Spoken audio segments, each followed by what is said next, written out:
and welcome to the Delfont Mackintosh Theatre's podcast and today's very special guests, the actor and the director.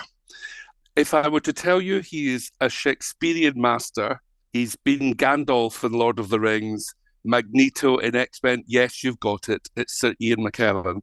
And along with him is the director of Player Kings, Robert Icke, who is known for blistering contemporary reimaginings of classic works. Robert, can I come to you first? You were still at university when you first came across Sir Ian McKellen. In person, yeah, that's true. I think I was still at school when I first saw Ian McKellen as Gandalf at the local cinema in Stockton-on-Tees. But yes, I was at university when Ian and I were in the same room for the first time, and he'd come to speak to the students, and that was the beginning of me starting to think about ways in which I could wangle my way into getting to work with him. And that was at Cambridge, where I had been in earlier days, meeting sometimes professional actors, because in the vacations at Cambridge, the undergraduates were recording the whole of Shakespeare on disc, no picture, and the main parts were played by professional actors, and undergraduates filled in the rest. So I got to work with Irene Worth and Peggy Ashcroft and John Gielgud and Paul Schofield when I was still an undergraduate.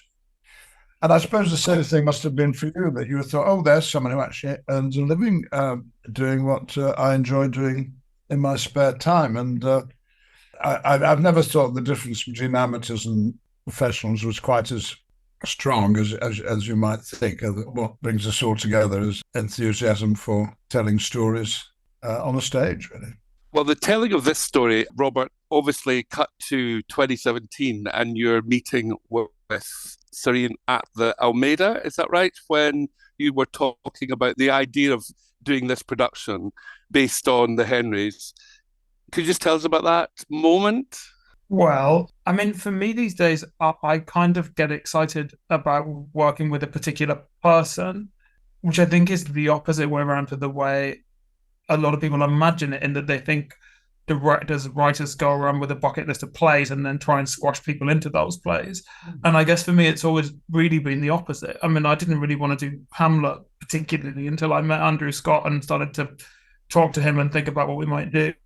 And as I started to talk with Ian about what we might do really quickly. And I think I'd had the seed of the idea when we'd first been in that room in Cambridge, when Ian had said he wanted to play Mercutio as an older man who wouldn't accept that time was nearly up and still wanted to hang around with the young boys. And I remember sitting there and having the thought, that's Falstaff. Yeah. And then years later, I sort of thought, actually, why hasn't he played Falstaff? Like, that'd be perfect. And I suppose it started with me saying it'd be perfect, and you saying, let's talk about anything else. And then gradually we sort of went away and came back and went away and came back. And sort of over quite a few years in the end, we sort of together made this decision to do a production. And that stretching across the generations, I appreciated when I was in my first job, and an actor in his 80s who had been a film star with Alexander Korda came along to play in the Village Shore play we were doing. And I was so intrigued to be working with someone who was the same age as my grandfather, and yet who treated me as an equal. And I was allowed to think of him not as a colleague, as a partner, not as someone far distant across the years. And that's one of the great things about the theatre, is that you work with people of all ages and all experiences. And now I'm at the other end of the scale, working with Tahib Jimo, who's just had his 27th birthday. It's starting out really on what I hope is going to be a long-lasting career in classical theatre, as long as all the other things he's going to be able to do. And he plays Hal in this production. He plays Hal, and allows me to comment on his performance. He doesn't always pick up my suggestions, and that's absolutely as it should be. But it's one of the great joys of doing this, to be working with someone as keen and as talented as he is, even though he's nearly 60 years younger than I am. It is an extraordinary cast that you're playing with, and you've mentioned there's also Richard Coyle, who I think Yeah. plays the king. But Falstaff and the King never meet in the play. Well, in this production, they share the stage, but they don't talk to each other. That's the bit that intrigues me. And Robert, I'd like to ask you that. I mean, I've seen Falstaff in opera. I've seen the Henry V play where it was Kenneth Branagh, where it was Robbie Coltrane. I've known the character of Falstaff, but for what you've created here, to me, it spoke to me in a way that it hadn't before. And I'm not just saying that. It actually, as has been the case, I have to say, now I am starting to get the smoke to blow up. But when I saw Sir Ian's production of Richard III, when you did that film in 1990, the interpretation was extraordinary. And that was what I was getting to was, where does that come from? Where do you have that conversation between you? Oh no, I'm just the actor. I'm allowed to contribute, but no. Rob is one of those directors that they're few and far between who is also a capable and successful playwright. He's interested in how a play is written, and therefore, and beyond that, how it can leap from the page to the stage. So no, all his ideas. That's I have to slightly dissent from that. Flattering. I thought of the wheelchair. You did. And if you wonder what a wheelchair is doing in Henry IV Part 1 and 2, you'll have to come and see it. You also thought of the way that the second half starts. I remember you doing that in your front room and me being like, oh God, we've got it. And we didn't know then quite why, but yeah, that kind of arrived. Yeah. It's been a good partnership, hasn't it? Yeah. No, never a raised voice, no shouting at each other. There's time, isn't there? And of course, we don't live together, so who knows what shouting goes on in the evening and late at night. But that mutual respect, obviously, is key to the success of this piece. And the way it comes across, to me, is just amazingly clear in a way that it hadn't been to me before. And one of the things that I was interested in when I was looking at your bio, Robert, was that I think it was during COVID, when things were going to hell in a haycart, you thought you might retrain as a psychoanalyst. Yeah, well, there was a funny bit in the middle of 2020 when I thought I was going to be busy all that year. I was back to back that year, and I was actually planning to just, when man plans, the gods laugh. But I was planning to take 2021 off and have a kind of year of doing other stuff and thinking about other things after a very busy 2020. And then, of course, I got the year off. I just got it in 2020, and I got it bit by bit as projects crumbled into dust one after the other. And there was a moment when I thought, you know what, it's plausible that there may be no live theatre in the way that we've had it for another decade. Who knows how long this is going to go on? And it may be that I'll need to think about doing something else. And of course, there's a lot of similarities, I think, between what a psychoanalyst does. And I often think of the rehearsal room is quite like an analytic space. Well, it's an empty space and everybody comes into it. And unconsciously, everybody knows that they're heading towards the opening night of the play. And so everything that happens is rehearsal. Everything that happens in tea breaks is rehearsal. It's all work. It's all interesting. And so you have to just really pay attention, I think, to try and listen to what rises out of the play and what comes from the actors and how those two things can be woven together and where they point to. And I find that kind of, the mystery of that I find very satisfying. Yes, and Rob in rehearsal is always the observer. He's not in the action. There are some directors who clearly want to play a part in the play, and Rob is not that sort. He wants to watch and observe and comment and advise. As for doing a play in modern or modernish dress, it seems to be that's what Shakespeare's company did when the plays were first produced. They weren't very good on authentic costumes. And I remember working as a youth with Tyrone Guthrie, a man who at the time was thought to be the premier Shakespeare director. We were doing Coriolanus at the new Nottingham Playhouse. And he met us on the first day and said, we will not be doing this in togas, because if everyone's wearing a toga, you don't know what they do for a living. That's a point, isn't it? Yeah. A very good point. Clothes tell you an awful lot. And I think a good question sometimes to ask of a designer, director, and actors is, where do these characters keep their money? Is it cash? Is it coins? Is it writing a chit saying I owe you? Is it a check? Well, these days it would perhaps be a card. But and also, what have they got in that glass that they're drinking from? If it's a glass, if it's a modern drinking vessel, you can see in the audience the sort of liquor that's being consumed. If it's in an all-purpose goblet, there's probably nothing in it at all, and the actors are miming it. But I remember the delight when in Peter Hall's production of Hamlet with David Warner, and the Claudius was clearly drinking scotch. Mm-hmm. Well, what a wonderful bit of information to have about that character from the outset. This is a sort of man who drinks neat scotch. That's more the motive for going for modern dress, rather than saying, oh, look, we want to draw parallels with the current situation in the world today.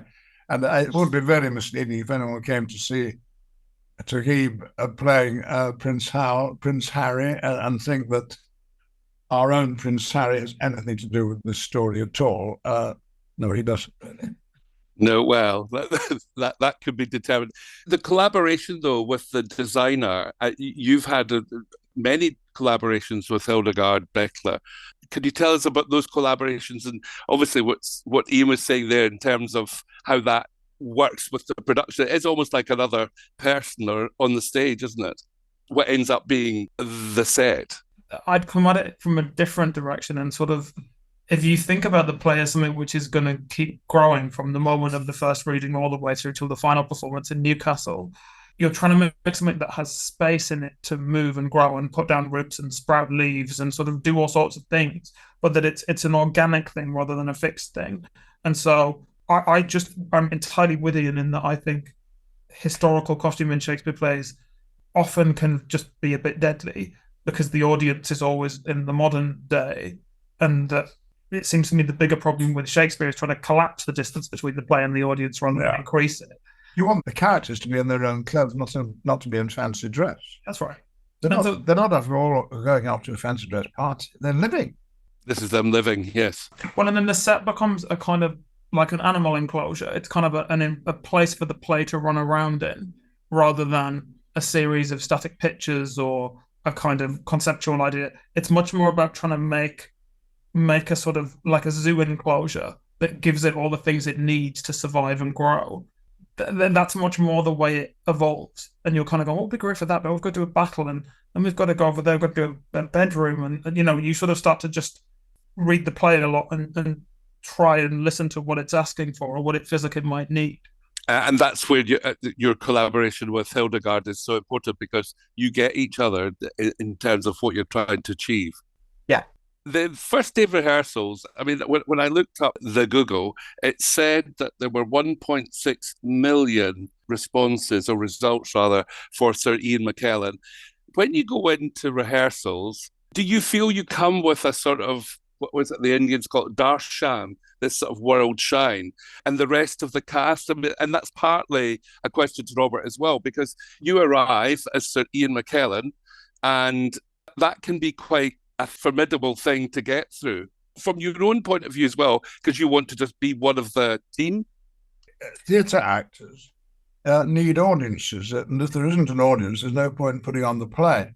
If there's no audience in the cinema, the movie still gets shown, even though no one's watching it. It's all about the audience, the experience. And I think an awful lot of people coming to see us at the Noel Coward are familiar with other Shakespeare plays, perhaps haven't seen these. Some tell me at the stage door they've never seen a Shakespeare play before, and surprisingly, yesterday, a couple of in their late 20s who had never been to a theatre before. Well, isn't that lovely that we can introduce them to the delights of live theatre? But I think the solid majority of our audiences are probably people like us who like going to the theatre as much as working in it, and obviously see Shakespeare as being central to all that, because he invented so much of what we enjoy about telling stories on the stage. Yes, and I'm sorry I confused that question. It was really about when you come to rehearsals, do you feel any pressure of being Sir Ian McKellen you have to get through in order to be able to work with the rest of the actors? And No. Robert, from your point of view, do you think, oh gosh, I need to try and broker this with people, or does it just happen? I think I'd not be doing a very good job of running the room if it felt like Ian had to be his Google results and that he couldn't turn up and well, I mean, what's moving about it is that whatever you've done before, the same for me. Like anybody, you're just starting on a blank piece of paper, and all the others have got the same problem. They've all got to build a character, learn the lines, work out where to stand, work out what's happening scene by scene, working out how they relate to all the other people. Yeah. You're starting all over again. And so there's always something quite moving about watching everybody with different sizes apart and different levels of career and different times of life. And actually then everyone just knuckles down to going, oh God, how the hell are we going to do a battle? And it just becomes the group gather around and sort of make something together. And I think in that sense, the job of the director in a way is to kind of be the parent in the room in order that the company can build and play and explore and run around and bond and fight and do all the things that you need to do to really commit to a production. And having worked with a lot of directors whose production they've been in as part of a company, like whether it's the National Theatre here or previous Tory companies I've been involved with, or the Royal Shakespeare Company, Rob seems to be the sort of person who would thrive in that situation with actors he knew well, thought of as friends and equal partners when it comes to discussing what's going to be done. And it was impressive how quickly this disparate group of people who came together just to do these amazing plays then were turned into a company by Rob's attitude. So when are you going to come and have a permanent company, Rob? Well, this is the Delfont podcast, isn't it? So maybe if we talk to Cameron and ask him to write us a huge check, yes, we can start next year. If you don't mind, I'll get him on the phone now. We'll just take it from there. We'll do it. All right. You're up for that, right? That absolutely, yes. You better be quick, though, in my case. When I saw the play again yesterday, I got more out of it the second time round. I think it is a phenomenal piece. And I think you must know by the audience reactions. And as you said, Sir Ian, they've got 20-year-olds coming. And when I looked yesterday, it was a completely mixed audience in terms of age range. Wonderful audience. It's not an accurate analysis, but the people who hang around the stage door afterwards are mostly from abroad and claim that they've come to London specifically to see this, whether it's from China or Peru or Australia. So there are still, it's heartening to think, isn't it, an awful lot of people who will spend time and money to go and seek out the latest version of time-honoured plays. It's what a classical theatre, the classical repertoire. It's an old-fashioned notion, but I think very modern and enjoyed by an awful lot of theatre goers. And Sir Ian, what is the importance of live theatre? Well, each person will have their own view and reaction to modern forms of communication. I thought the telephone got greatly improved when we discovered FaceTime so that we could look at the person we were talking to and got a little bit closer to the enjoyment and everyday occurrence of being in the company of the person with whom one was engaging. Live, if you can't see someone's face, you can't judge what they're thinking while they're talking to you. If they're within reach of your hand, I think there's going to be a more meaningful conversation than if you're thousands of miles away, separated by a lot of wires and technology. And live theatre is just an extension of that.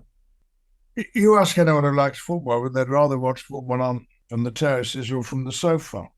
Well, I'd rather be on the terraces. And I'd rather, if I'm having a story told, not be in a room with a lot of strangers who I can't really relate to as we watch shadows on the screen. I'd rather be in a place where collectively we react to what's going on. You don't laugh out loud in the cinema very often, my experience. But my goodness, you do in the theatre. And why do you do that? You want to let the actors know, I heard what you said. Thank you, yes. Yes, I'm here. And audiences are constantly saying, we're here. And of course, the most wonderful sound that they make is no sound at all when they're absolutely silent. And there's only breathing that you can hear. Although, Rob, the other night, they were in the middle of the curtain calls, and suddenly a voice rang out above the applause. It said in a nice bass voice, thank you. Wasn't that lovely? Audience would want to say thank you. Well, that's what curtain calls are all about, the audience thanking the actors, and the actors indeed thanking the audience for coming. So it's that direct communication. The gasp in the audience when various things happen in this show are thrilling. And again, I don't think would happen in the cinema quite so easily, and certainly not when you're watching at home a film on the telly. No, live theatre is irreplaceable. And much as one must be grateful for National Theatre Live and those enterprises of recording productions in the theatre for people who can't get to them to see later on the screen, it's not the same. And that's why I was not as pessimistic as others about COVID.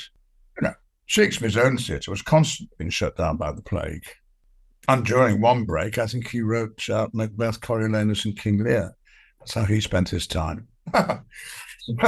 Oh, he was clearly looking forward to getting back, and so was I, and I think so have audiences been. They're back. Yeah. We've got to wrap up now. I've just had the signal, and you've got a performance tonight.